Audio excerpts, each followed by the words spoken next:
Okay, so this is part 3 of chapter 2. When evening came, David went down to the town again, and again the next evening and the next, and each time he learned something new, enough to occupy his thoughts all day long in his rocky hiding place. And although he knew there must be many things he had no idea of, this was not brought home to him until the third evening, when he saw a little baby.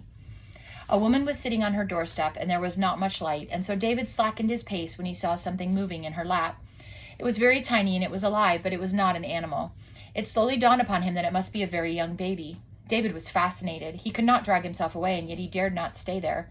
Then the woman laughed quite softly, as if one should not laugh out loud in the presence of so small a child, and she said to him, "Do you like him? Don't you think he's a beautiful boy?"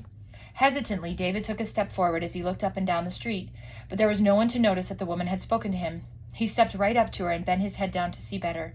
The woman lifted the baby up as if she wanted it to stand in her lap, but it could not. The child was such a tiny little thing that it could not even support itself on its own legs. Such tiny hands, smaller than the box he kept his matches in, but its eyes were big and black with long, thick lashes, and they looked straight into his face as if he were quite ignorant of fear. David's own eyes smarted as if he wanted to cry. What did you do with a child as small as that? A child that could not even run, that did not even know you had to be afraid. What dreadful things could happen to a little child like that? For the first time, David spoke to someone of his own accord. He had to. She could know nothing about it, this woman who was able to laugh. He looked into her smiling face and said, trembling with anxiety, "Oh, you must look after him. You mustn't forget him for a single moment. He's so terribly small that he can do nothing for himself, and one blow might crush him. You must take care all the time, or else he'll never grow big enough to look after himself." He stopped, frightened. The woman was not smiling anymore. She looked as if she were afraid herself now. Then she recovered, and smiling again, said he could depend upon it. She would take good care of the child. She spoke as if she would comfort him, and yet it was not he who stood in need of comfort. It was that poor little child that could not protect itself. David could not bear to stay in the town any longer that evening. He ran all the way back to his rocks, and even when at last he fell asleep, he found no relief, for he dreamed all night long of the terrible things that could happen to such a tiny baby.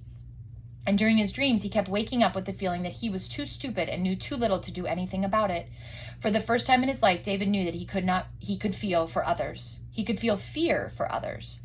But when at last he was fully awake, the sun was shining just as it had done the day before. His first thought was to wonder if the baby was still safe. He ought not to have left it. The woman clearly had no idea how dangerous it was for a child to be so small, and he, David, who knew the danger, had left it unprotected. It was David's first encounter with his conscience. What was the right thing to do?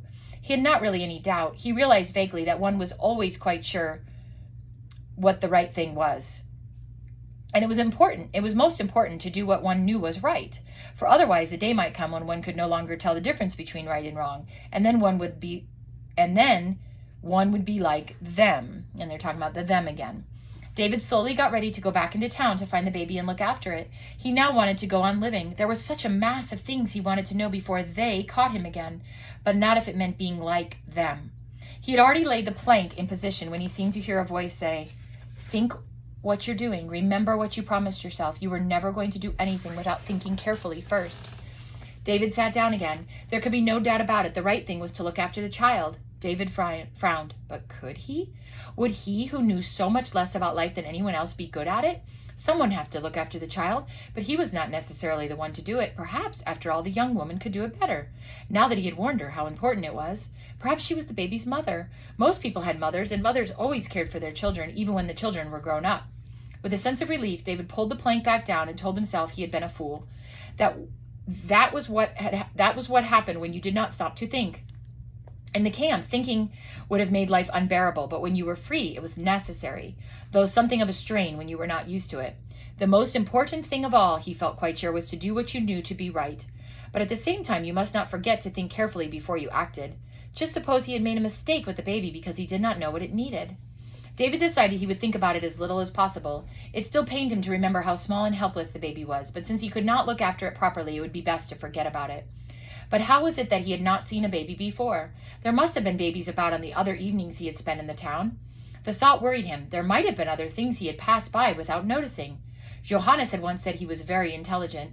He had not meant David to hear him, and he had looked very sad as he spoke, but that was probably because it was best not to think about anything in the camp. But if he were intelligent, how was it things could happen under his nose without his being aware of them? Perhaps because he was trying to learn too much at once, and yet he knew he had to. David had hit upon a good story. During his second evening, he had read something on a wall about a circus. He understood it was a kind of theater that traveled about. If anyone questioned him, he would say he came from one and was going to rejoin it somewhere else, somewhere far enough away to prevent people finding out immediately if it were true. But he had no occasion to try this story out. He went down the town again during the evening. He was gradually getting to know it inside and out, the narrow, crooked streets, the open space down by the seafront, the square where the church stood. He always went there last of all, so that on the way back to the Rock he would have fresh in mind the beautiful wall with its patterns of variegated stone. He had not summoned up enough courage to enter the church, although he would have dearly loved to see what it looked like inside. That evening he took care to avoid the street where the woman sat with her baby. He was sure now that she must know better than he how to look after it, but he would rather not be reminded that the child was too young to understand the dangers that beset it. There were plenty of other streets, and David would sometimes stand in the shadows outside a shop and listen to the conversations within. It was easy enough, for they always talked very loudly, with frequent bursts of laughter. In that way, he learned what many things were used for, things that were strange to him but seemed to be taken for granted by the people around him. He had not yet heard anyone talk about them. Sometimes the fact that there were obviously none of them in the town led him to be rather less careful. He always walked on if anyone looked at him, but he sometimes came very near to forgetting his fears, and he quite openly filled his bottle at the pump down by the seafront and accepted several loaves of bread from the man who made them. At first he would stand for a long time hidden in the shadows outside the shop, listening to the baker's conversation with his customers. But it was never about them, and he never asked David any questions except whether he was hungry, and then he would give him a loaf and a friendly smile. And so it was almost out of habit that David now hid in the dark outside and listened. That evening the man was talking of someone called Guglio, and the good catch he had had. For a moment David's heart stood still with fear. Then he realized they were talking not of people, but of fish caught at sea. He stood there a little longer, forgetting in his relief to listen, and suddenly he heard the man say, "Who's that boy that comes in here every evening for a loaf? Do you know?" "What boy?" "A thin, ragged boy, but always very clean. He looks a bit foreign." David pressed himself flat against the wall and stood there as if glued to the spot. Another man was speaking now, one who spoke differently from the rest, more after David's own fashion. "I've seen a strange boy every evening this week. He stands and looks at the church. I assumed he'd come over for the harvest. Signor Massiani takes on a number of casual workers about this time." Then a woman said something. "No one's come yet, Padre. Therese would have told me. I've seen the boy, too. It must be the same one. He doesn't look like the others, and he always moves off when you look at him. He's got very strange-looking eyes." "In what way strange?" That was the one they called Padre speaking again. Padre meant priest. "I've only seen him standing in the dark on the other side of the square. Does he look as if he's on the downward path?" No, I don't know about that, Padre, but he's a strange boy. If you smile at him, he doesn't smile back. He doesn't run off either. He just turns and walks away. And his eyes, they're so quiet-looking. Perhaps we should get a hold of him and ask him where he comes from." David heard no more.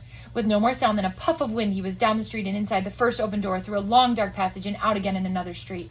Never before he'd found it so difficult to walk along calmly as if he felt no fear. He increased his speed out of the town, out to the rocks. He must get away once before they began looking for him. They might be sending for them already. David waited a long time, a very long time, hiding by the side of the road before he ventured scrambling down to his hiding place. The last 2 evenings he had left his bundle there, and now he must take it with him. But first he had to make sure no one was following. When he reached the safety of the rocks, he lay down, but not to sleep, only because his legs felt as if they would not bear his weight any longer. As he lay there, he could see the lights from the town below. They looked beautiful in the dark, but he had been right when he sensed there was danger there. He must get away this very night. The thought filled him with gloom. He had begun to feel that it was his town, that the rock belonged to him. He knew every little irregularity in its surface, and every morning when he undid his bundle, he would arrange his things in the same way. The little stream higher up across the road had been his alone, and every morning he had found an orange. All the beauty of the place had been his, the sea and the coastline that curved along its shores, all the beautiful colors, the blues and the greens and the reds, the gay houses, brightly colored too and gleaming like fruit in the sunlight. Before he had come to this place, he had known about nothing but death. There he had learned to live, to be the master of his own fate. He had learned what it felt like to wash in clean water in the sunshine until he was clean himself, and what it felt like to satisfy his hunger with food that tasted good. He had learned the sound of laughter that was free from cruelty. He had learned the meaning of beauty and how he must leave it. And now he must leave it and never return? David cried, but not for long. He sat up and looked once more at the lights of the town. He had also learned to think again without being afraid of doing it. And he could go on thinking. He was now his own master, and if he thought about everything carefully, as clearly and sensibly as he could, and remembered all he had learned in this place, then freedom might be his for a long time yet. He had been right in supposing that they were everywhere, even where he was now, but he had also found it true that some people were good and kind. The woman had not informed against him, nor had the man who had given him the bread. And if they no longer dared to pretend that they had not seen him about, then it was his own fault for staying there too long. In the future, he must never stay in one place longer than one evening. He must continue to avoid people as much as possible, and he must remember not to look at them. David wished he knew what was so strange about his eyes. What did they mean when they said they were quiet? Perhaps one day he might come across a mirror and find out what he looked like. David sighed a little. He might find it difficult to remember about his eyes all the time, but a boy could not very well disguise himself. Grown men could grow beards or shave them off. And if you had money, you could change your clothes or wear glasses or dye your hair. But when you were a boy with neither beard nor money, it was no good thinking about disguising yourself. It would not help very much anyway, if it were your eyes that people recognized. David packed everything except his compass into the bundle and stood up. When he had crossed over the plank, he drew it after him and carried it right up on the roadway so that no one would see where he had been hiding.